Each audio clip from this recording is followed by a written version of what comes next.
अस्सलाम वालेकुम। आज का हमारा टॉपिक लास्ट टॉपिक है, चैप्टर फर्स्ट। ये पिछले लेक्चर नंबर 4 के साथ रिलेटेड है। पिछले लेक्चर में हमने पढ़ा था कि SDLC system development life cycle क्या होता है। उसकी हमने 7 फेजेस पढ़े थे कि पहला फेज हमारे पास इन्वेस्टिगेशन का था, दूसरा हमारे पास था एनालिसिस का, तीसरा था सिस्टम डिज़ाइन। सिस्टम डिज़ाइन करने के बाद हम कोडिंग करते हैं, कोडिंग करने के बाद हम टेस्टिंग करते हैं, टेस्टिंग के बाद हम क्या करते हैं, इम्प्लीमेंटेशन, और लास्ट वन हमारे पास था मेंटेनेंस। तो आज वही 7 जो स्टेज हमने उनमें पढ़ी थी कि जो पहली थी इन्वेस्टिगेशन। आज हम उस इन्वेस्टिगेशन में हमने 4 पॉइंट्स पढ़े थे कि सिस्टम आइडेंटिफिकेशन क्या होता है, सिस्टम स्कोप क्या होता है, अल्टरनेट सॉल्यूशन क्या होता है, और हमारे पास फिजिबिलिटी स्टडी क्या होता है। तो प्रीलिमिनरी इन्वेस्टिगेशन ये फर्स्ट फेज है। इसमें हम सिस्टम को इन्वेस्टिगेट करते हैं। इसके जो मेन ऑब्जेक्टिव हैं सिस्टम को फाइंडिंग करने के और उसको एनालाइज करने के, उसमें पहला है सिस्टम आइडेंटिफिकेशन। तो इसमें हम न्यू सिस्टम की ज़रूरत को रिकॉग्नाइज करते हैं कि हमें नए सिस्टम की ज़रूरत क्यों पड़ रही है, उसके रिकॉग्नाइज करते हैं। ठीक है, और सिस्टम को आइडेंटिफाई करते हैं। ये बहुत इम्पोर्टेंट,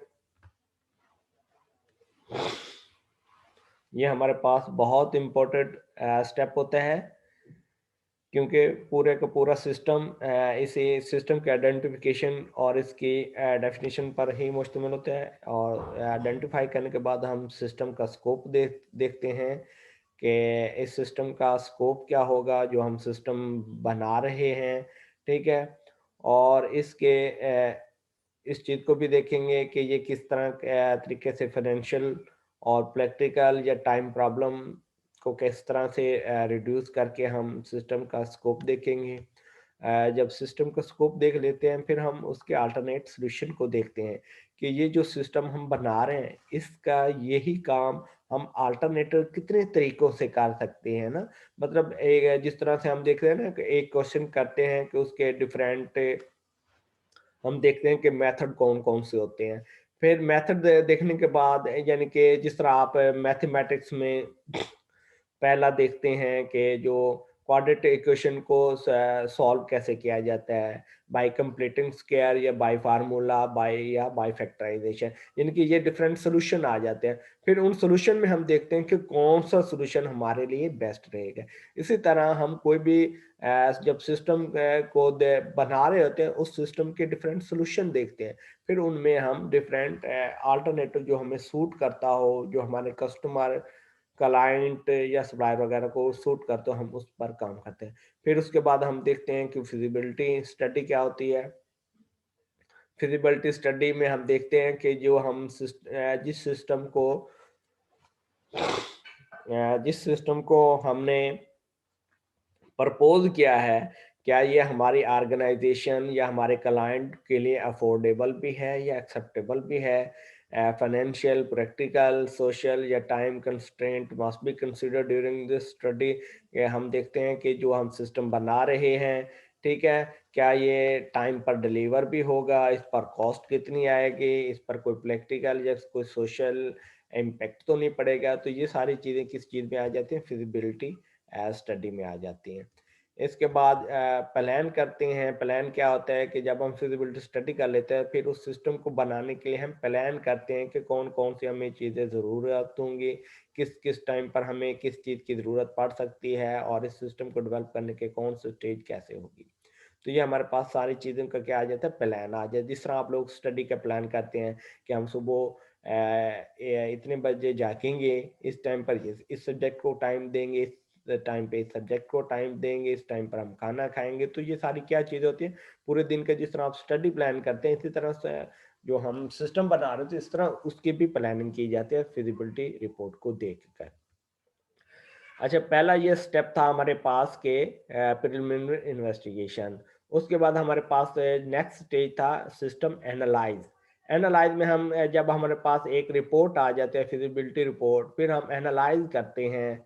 एनालाइज़ में डिफरेंट चीज़ें होती हैं कि नीड एनालाइज, एनालाइज करने की क्यों ज़रूरत होती है?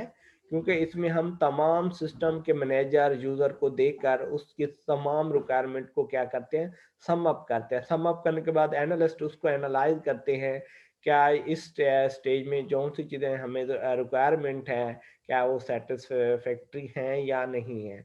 फिर डाटा गैदरिंग तकनीक्स आ जाती हैं। डाटा गैदरिंग में क्या होता है कि जो हमारे पास ऑलरेडी सिस्टम होता है, उस सिस्टम से हम इंफॉर्मेशन लेते हैं कि हमें कौन-कौन सी डाटा चाहिए होगा और किस पर्पज़ के लिए होगा। इसके हमारे पास डाटा गैदरिंग करने की डिफरेंट टेक्निक्स होती है। एक होती है रिटन डॉक्यूमेंट्स, इंटरव्यू और क्वेश्चनरीज।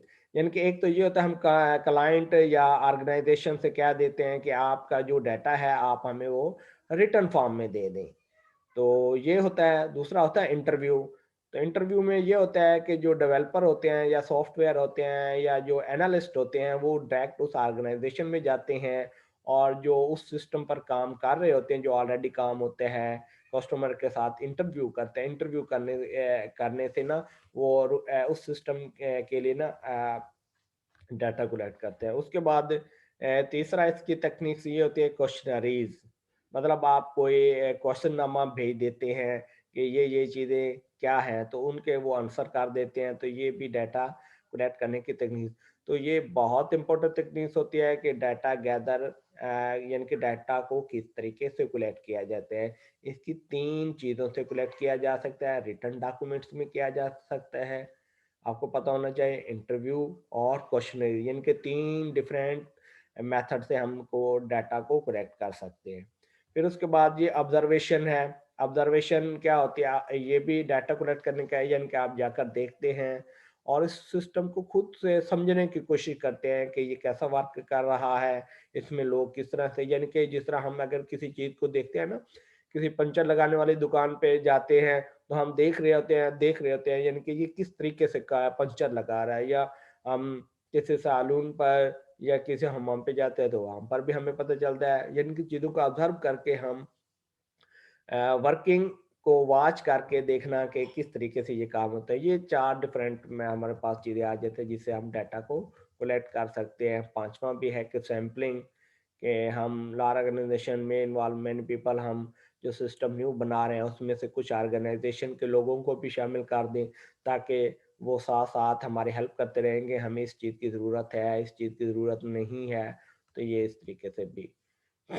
उसके बाद डाटा एनालाइज, और डाटा एनालाइजिंग करने के बाद हम डाटा की फाइनल रिपोर्ट करते हैं। रिपोर्ट में ये होता है कि जो करंट सिस्टम होता है उसको एक्सप्लेन किया जाता है, और जो करंट सिस्टम होता है उसकी प्रॉब्लम को एक्सप्लेन किया जाता है, और न्यू सिस्टम को बनाने के लिए जो रिकमेंडेशंस होती हैं या जो रिक्वायरमेंट होती हैं उसकी डिस्क्रिप्शन होती है। ये एनालिसिस रिपोर्ट में 3 चीज़ होती हैं कि जो सिस्टम होता है उसका एक्सप्लेन किया जाता है, जो पुराना जो करंट चल रहा होता है उसके अंदर जो प्रॉब्लम होती हैं वो होती हैं, और जो न्यू सिस्टम बनवा रहे हैं उसकी रिकमेंडेशन और रिक्वायरमेंट।